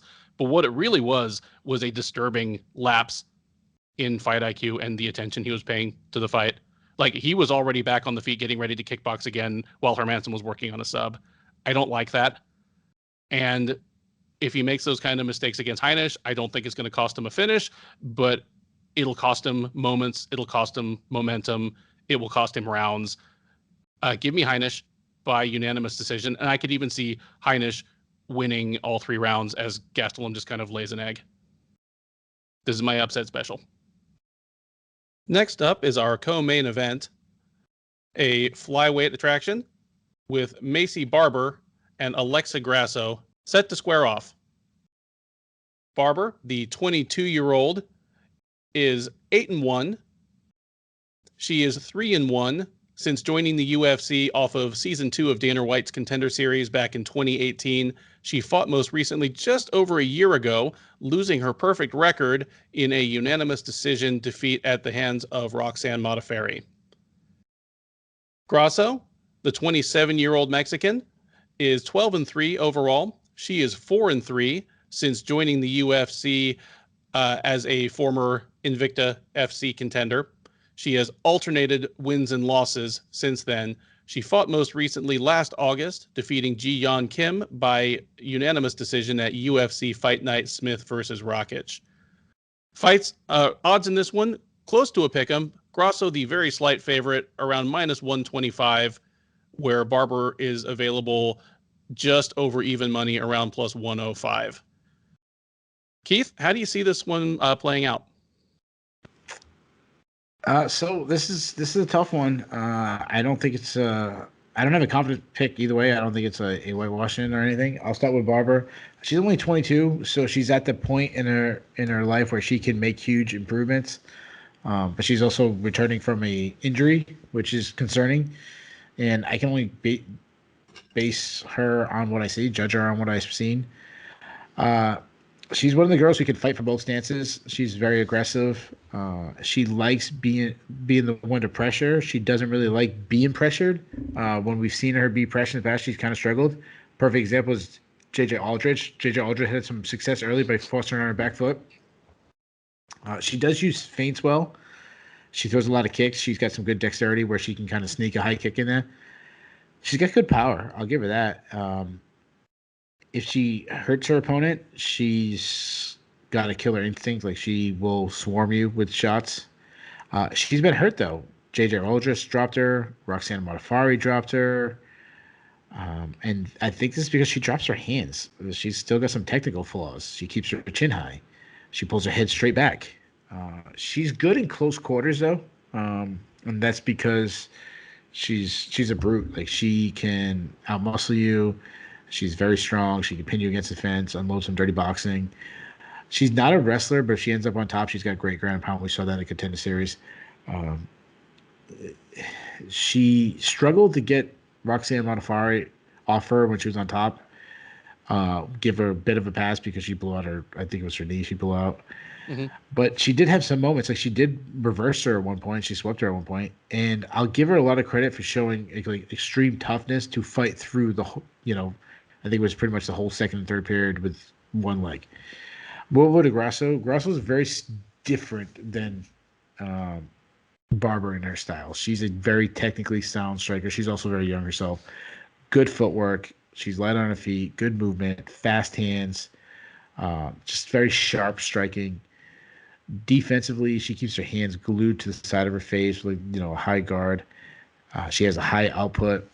She loves her kicks. I love when she doubles upper kicks. Like, there was, I think it was her last fight against Kim. She was throwing like a low kick followed right by a high kick, or a low kick right to a body kick. Like, just kind of pop, like you see a lot of fighters like kicking the bag. She was doing that on her opponent. She's been taken down a lot. That's obviously an issue, but she's also faced two of the best wrestlers in the division in Tatiana Suarez and Kelleher Esparza. And to her credit, she was pretty consistent in the Esparza fight of getting back up to her feet. And she had some sabotage. She almost submitted Carlos Esparza. And the other thing that I really liked about her is her cardio. She showed some great output in her fight against Karolina Kovacevic. It's a tough one. Grasso's going to want to keep the distance, kind of move. Barber's going to want to get in the phone booth or closer and battle there.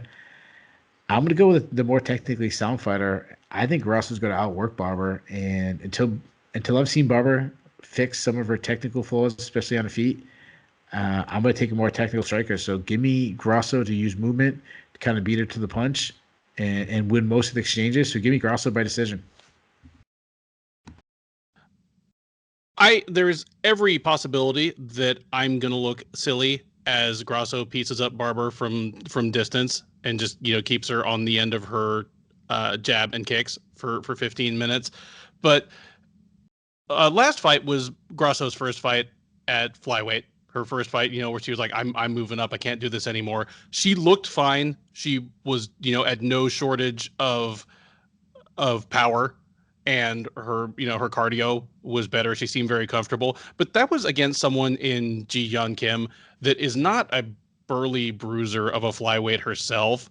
Whereas Barber, that is the one thing that you can absolutely say that she is. So for me, this will be the first real test of Grasso at flyweight.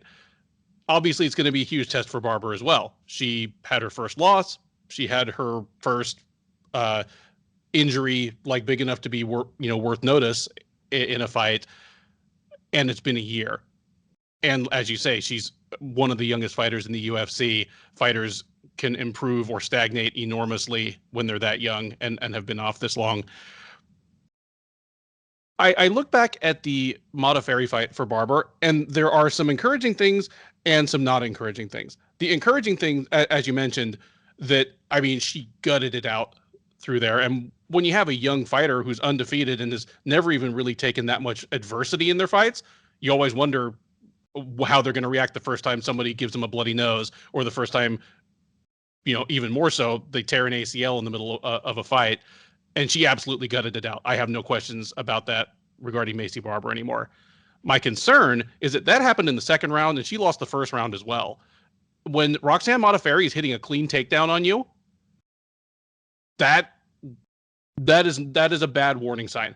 Modafferi can get takedowns. She has the Damian Maia thing where she has overcome her lack of athleticism with, little dipsy doodle trips and stuff, but she flat out shot a takedown and shot through Barber's hips and took her down cleanly. That's not a good look. Luckily, Grasso's not going to try that. Grasso, as you said, is going to try to fight an outfight against her, not get into phone booth range, because Grasso is good in phone booth range. Barber is brutal in phone booth range. So if Grasso knows what's good for her, she's going to try to stay on her bike, use her footwork, use her length. I'm just picking Barber to maybe have to walk through some punches and some kicks, but be able to just collapse that pocket, get her hands on her. You pointed out that she's not a classic wrestler, but manages to get the fight on the ground anyway. It reminds me of somebody I saw this past weekend and was reminded of, Paige Van Zant, where she did a lot of her best work just as a wrestler who got people down by just kind of picking them up and bodying them. It wasn't, a classic single leg or double leg. It was just, I'm going to pick you up and throw you down. I'm sure some of them have names, and as a former wrestler, I should know them, but I only ever took people down with like the headlock throw, so I wouldn't know. Give me Barber by decision in a surprisingly fun fight. That brings us to the main event of UFC 258 as Kamaru Usman defends his welterweight title against Gilbert Burns. Usman, the 33-year-old Nigerian American, is 17-1 overall. He is 12-0 since joining the UFC off of The Ultimate Fighter, ATT versus Black Zillions. He'll be taking on former teammate Gilbert Burns. Dhiego, the 34-year-old Brazilian, is 19-3 overall, 12-3 in the UFC. Burns is on a 6-fight win streak, including the last 4 straight since moving up to welterweight for good.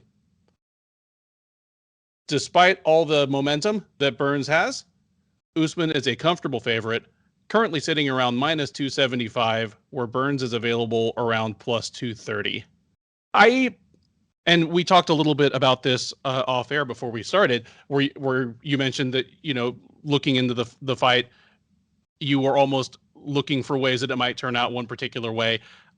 I'll say this, Burns is, he's certainly the biggest threat to Usman of anybody that's challenged him for the title, including Woodley when he won the title. I would say he's probably the most dangerous style matchup for Usman since he's been in the UFC, period.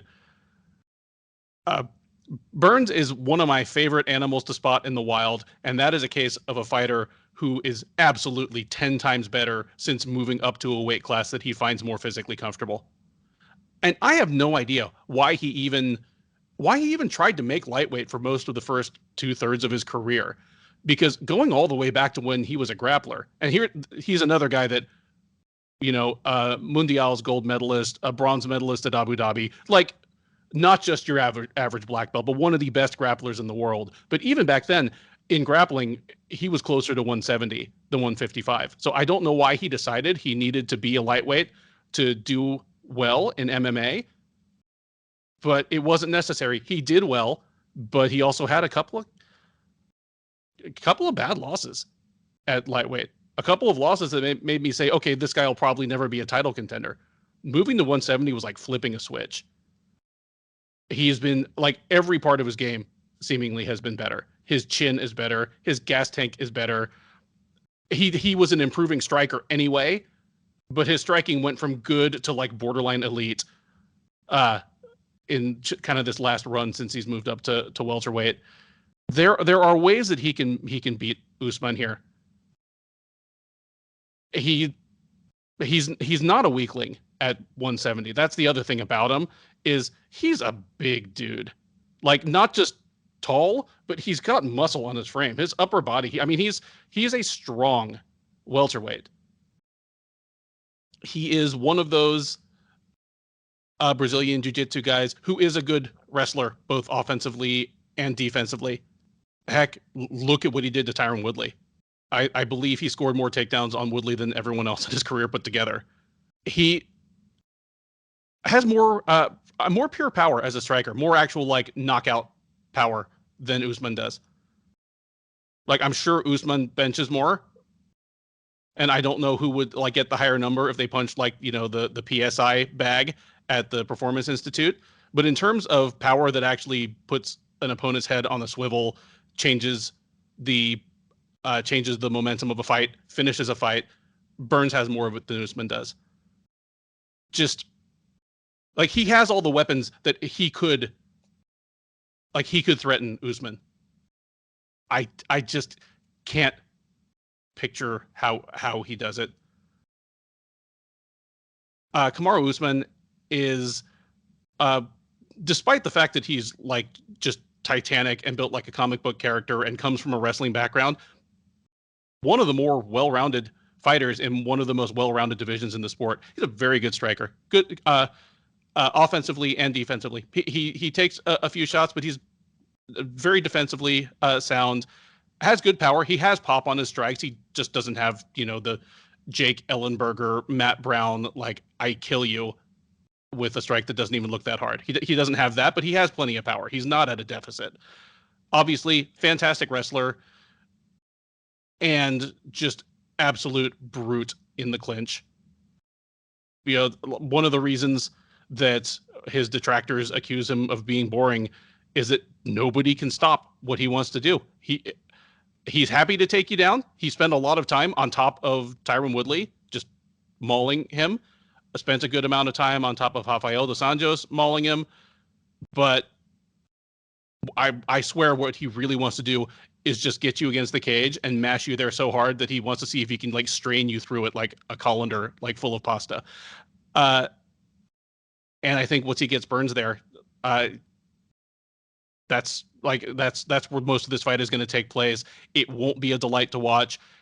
He could take Burns down, but flat on the ground, Burns is more dangerous to Usman than he is when they're standing in the clinch. Certainly striking at range, Burns is more dangerous to him. So give me Usman by a clinch heavy, probably foot stomp heavy, house full of, not House of Blues, but House of Booze. People booing from their couches all over the country as Usman wins this thing, 49-46. Yeah, no, I understand your breakdown. I see a lot of similar things that you're seeing in these fighters. I'll do the opposite of you did. You started with Burns. I'll start with Usman then. Usman, it's his pressure. That's the thing, jumping. He's a pressure guy. And when I don't mean a pressure as in like the Max Holloway crazy output, though Usman has a very good output. It means he just pressure that he's going to make you work every second of the fight. He's just going to overwhelm you with this. He's a long and rangy guy. He can, as you say, he's really grown as a striker in the last couple of years. He can work behind a good jab. He uses a lot of teep kicks to keep his range, but he also uses that range. He uses the long straights he follows the long straights into his mid-pocket range that he really likes. Calf kicks are an issue that we show a little bit of weakness. Jorge Masvidal did not have a lot of success, but the success he did, it was early, and a lot of it was the calf kicks, which I feel like I should just insert on every fighter now that calf kicks is a weakness on, because everybody, it seems like, can't stop calf kicks. He wings a lot of punches. He still needs to shore that up a little bit. He kind of can get a little sloppy with that. They kind of can telegraph a little bit. He also can overthrow punches at a time, leaving him in bad position to be countered. That was kind of what we were talking about when we were breaking down the Jorge Masvidal fight, was that was like the one area where Masvidal can make you pay if you give an opening. Well, I love that he attacks the body. He attacks the body, and everybody did it on, even the striking exchanges with Kobe Company, he attack your body. We talked about the way he uses pressure, and there's not a lot of weaknesses on Usman, but when I have found some, it is when he is being pressured.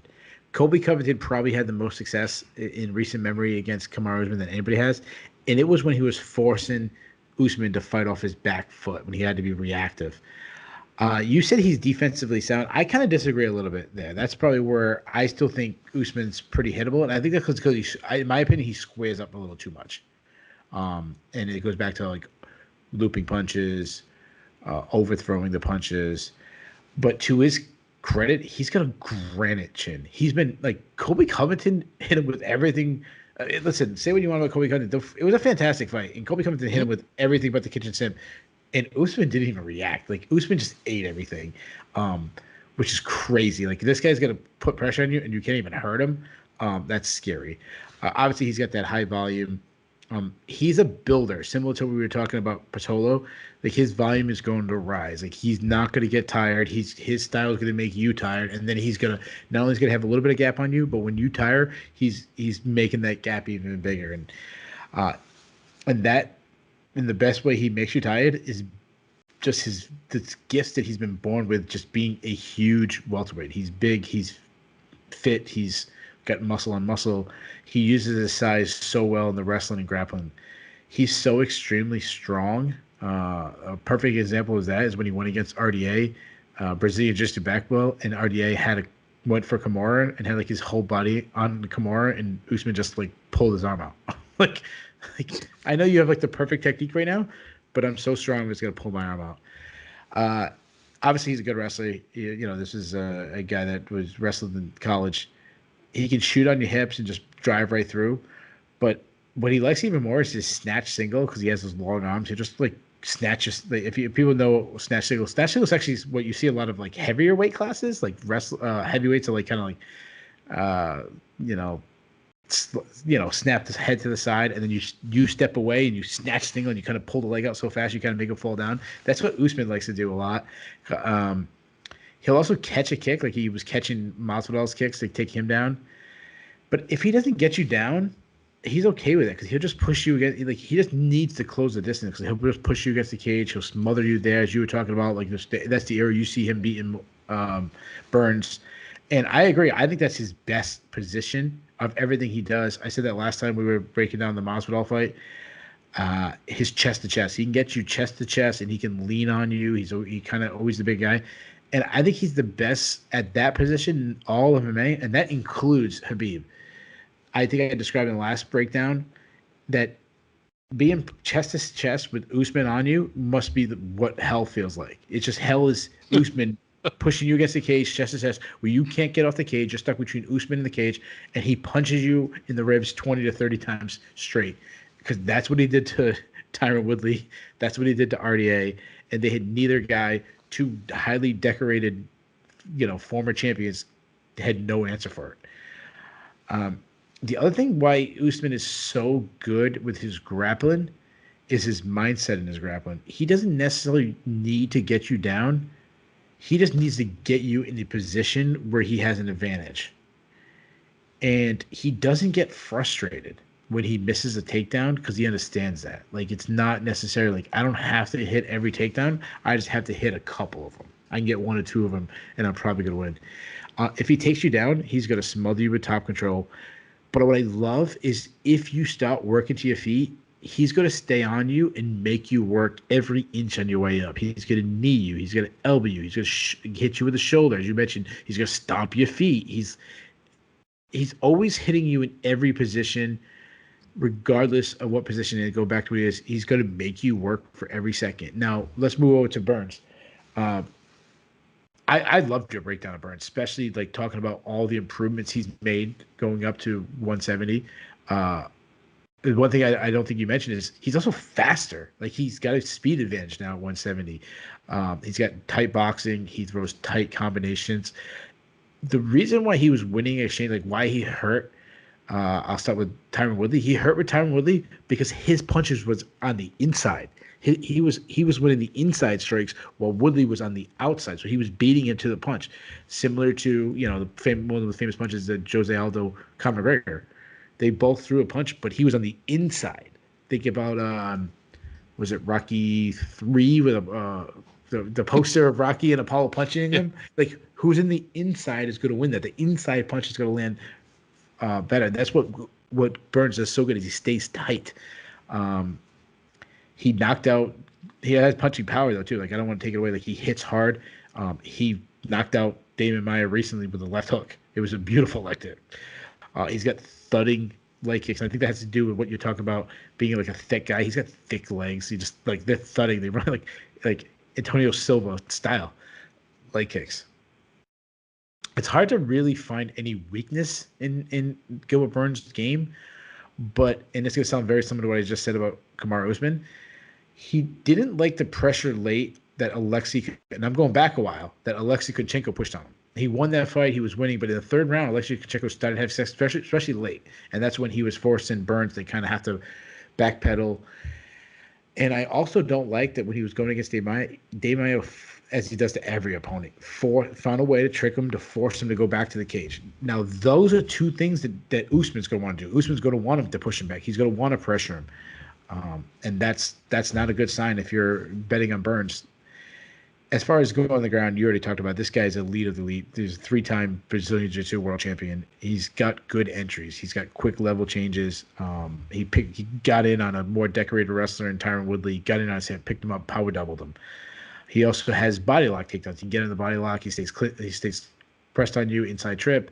He's got good hip control. Go back to the Gunnar Nelson fight. He judo through Gunnar Nelson. To Gunnar's credit, though, Gunnar did take Gilbert Burns down, so Gilbert can be taken down.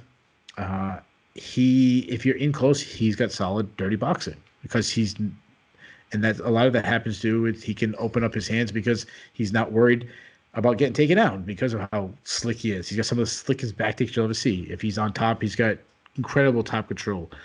And he'll also pull guard. Like, that's a possibility. I wouldn't be surprised if Kamaru Usman, as you were talking about, tries pushing against the cage and Burns jumps guard because he's better off being on the ground in a close quarters position than getting pressed against the cage. So here's my prediction. So you were talking about, looking at tape study and trying to find things. And I was trying to find ways to convince me Burns going to win. And he could Burns sub Kamaru Usman. Absolutely. This is like we said, he's a 3-time world champion. He out-grappled Gunnar Nelson. I mean, yes, he could catch Kamaru Usman in a submission. Though I don't remember ever seeing Kamaru Usman in trouble.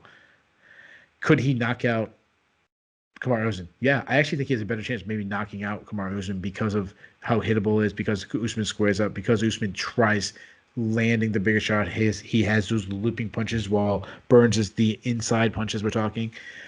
Yeah, but my breakdown is going to be just like yours. The position I see Usman winning is I see Usman just out-muscling Burns. I want to be different. I was like breaking it down exactly the way I was. I just think he's going to be chest to chest, stuck against the cage. Usman punch him in the ribs. Usman wearing him down. And it's a bad thing. I think it's going to look a lot like the Masvidal fight, which was boring. I think a 50-44. Like, I could see a 10-8 round. I could see, Burns win one. But here's the other thing that stood out to me. When I was breaking down the recent fights of Burns, I said, like, what has been a good win? Like, I took his last 4 fights. He beat Alexei Kunchenko, who's no longer, I believe, is no longer in the UFC. Was never, top tier UFC welterweight. Then I believe it was Gunnar Nelson. It was Gunnar. He beat Gunnar Nelson, who is a good quality win, but still like second or third tier welterweight. Yeah. Then he knocked out like 107-year-old Damian Maia, who obviously Damian Maia's a legend, and in his prime that would have been an extremely good win, but at this point in career is not that good of a win. And then he beat Tyron Woodley, which again in his prime would look really good, but it seems like everyone's not only is Tyron Woodley has lost his last 15 rounds in a row. like dominantly. So when you really break it down, I'm like, does he even deserve a title shot? Like, does Gilbert Burns deserve a title shot more than Leon Edwards does? Well, Like, I no. don't know. I don't know if he does. Like, and I'm not trying to take a shot at him. It's just one of those ones, like, and then when I rewatched it, like, he's had great moments, especially in the Tyron Woodley fight, but nothing, like, jumps off the page. Like, during film study, I actually lowered my thinking of Gilbert Burns when I was trying to do the opposite. I was trying to build him up. So I did this big, long-winded thing to say, I'm with you. I like Kamaru Usman in a just grueling Kamaru Usman style fight, and he's still the champion at the end of the night. All right, I'm going to give you a quick bonus kind of 4D chess question. Obviously, these guys were, longtime teammates at, Black Zillions / Sanford MMA. For one thing, when you have two fighters like that and they're finally going to fight for a title, it's not usually the champ who leaves and goes and trains somewhere else. I'm not even going to ask what that means because that gets into backroom, like, weird shit that I honestly don't have any idea about and don't care about. It's just kind of surprising that Usman is the one that went to train with Trevor Whitman for this. But when you have two guys like that have spent like lots of rounds together, and they're not the only guys in that weight class. I mean, Sanford all that time has had, like Robbie Lawler and Logan Storley and Michael Johnson around, but they've clearly spent a lot of rounds together. Usually both of those guys know what it's going to look like. Like Chuck and Tito both knew who was going to win when they fought. Rashad and John Jones, clearly, like the dynamic was known to them, even if like people didn't like whisper outside the gym. Do you think both of these guys like have a handle on who's got the advantage? Yeah, absolutely. Like, well, what I can think of. So I actually wanted to go into that, like, because I've heard other people saying similar things about, well, Usman left, and when Evans and John Jones fought, well, John Jones stick around and Evans left, and that's two different gyms. Who knows? It could be a family thing. It could be as simple as, oh, my wife was traveling anyway. It's easier for me to leave. It could have been simply maybe Gilbert Burns was at the gym first. Whatever, like, let's not dig. Well, I know you weren't trying to dig in. I was more talking about the people who, because I see people on Twitter saying this. Like, maybe that means that they have more confidence in Burns and whatever. Maybe he just wants a change of scenery and kind of learn something else, or see the way. Well, maybe he just hit it off with Trevor Whitman one day at a show. Who knows? I mean, Trevor Whitman does the UFC the UFC coaching booth thing, and Usman's kind of done the desk. Maybe they're simply their paths just crossed and they really hit it off. Who knows? So I don't think too much about that. Now, this is what I think. You can simulate a fight in the gym as much as possible, but it's not 100% accurate. Obviously, things change. One punch lands. But what I expect is that they know. I don't expect people like Usman to be like, yeah, I win no matter what, or vice versa. I think they know, like, if this is the position, I'm in trouble. If this is the position, if we're boxing here, like, I can do very well, but I better watch out for this because this is what he catches on me, and I know if I can get this position in the grappling, I'm going to win. But if he gets this position, I'm in trouble. Like, I think that's what it's more like, not necessarily this is a straight whitewash and one guy is going to destroy the other. Right. But, like Burns might have in the back of his mind, okay, yeah, I've spent at this point like 34 minutes of my life mashed against the cage with Usman, pressing me into it. I know how this ends if we go there. Whereas Usman might be, hey, he's dropped me with that left hook a couple times. I need to watch out for that. I'm interested to see how that plays out because, yeah, we're going to have to look to like the small nuances and subtle things here, I think, to really have much to take away from this if it plays out like we think. What I would say is this, and now obviously we're getting into the psychological part and all that. I would say that Burns does have that advantage, that the coaches that are coaching Burns should have a firm grasp on Usman. Mm-hmm. That, Trevor Whitman doesn't have as much. Obviously he's a fantastic coach and he can break down film and that, but not to the same intricacies that at least you think they would have on Usman. Yeah, I agree. All right. Unless you've got anything else, I'm just going to give everybody a quick rundown of the picks. That is it for the predictions for UFC 258, Usman versus Burns. For our picks, good bit of dissension tonight. People stepping out on limbs. In the opener, flyweights, Gillian Robertson versus Miranda Maverick. Keith has Maverick by second round TKO. Ben has Maverick by decision. Welterweights, Gabriel Green versus Phillip Rowe. Keith has Green by round 3 TKO. Ben has Green by decision. Ben apparently wants it to be a really long night. Featherweight, Ricky Simone versus Brian Kelleher. We both have Simone by decision. This is Ben's call for fight of the night. The 140-pound catchweight between Andre Ewell and Chris Gutierrez. Keith has Gutierrez by decision. This is his fight of the night pick. Ben has Ewell by decision. Strawweights, Polyana Viana versus Mallory Martin. Keith has Viana by round 1 sub. Ben has Martin by decision. Welterweights, Belal Muhammad versus Dhiego Lima. Keith has Muhammad by round 2 submission. Ben has Muhammad by round 3 TKO. Middleweights, Rodolfo Vieira versus Anthony Hernandez. Both of us have Vieira by round 1 submission with extreme confidence. 155, Jim Miller and Bobby Green. Both of us have Green by decision. Middleweights, Maki Pitolo versus Julian Marquez. Both of us have Pitolo by decision. This is Keith's upset special. 185ers, Kelvin Gastelum versus Ian Heinisch. Keith has Gastelum by decision. Ben has Heinisch by decision, and this is Ben's upset special. The co-main event, flyweights, Maycee Barber versus Alexa Grasso. Keith has Grasso by decision. Ben has Barber by decision. And in the headline fight, Kamaru Usman defending his welterweight title against Gilbert Burns. Both of us have Usman by decision. That is it for the picks. Make sure to stick around or drop by the SureDog YouTube page after the event, where we will be doing a live recap. We will take your questions. We will address your comments. We will laugh at your jokes. We will ignore your insults unless they're really funny. Thank you for listening. Enjoy the fights, and we'll catch you on the other side.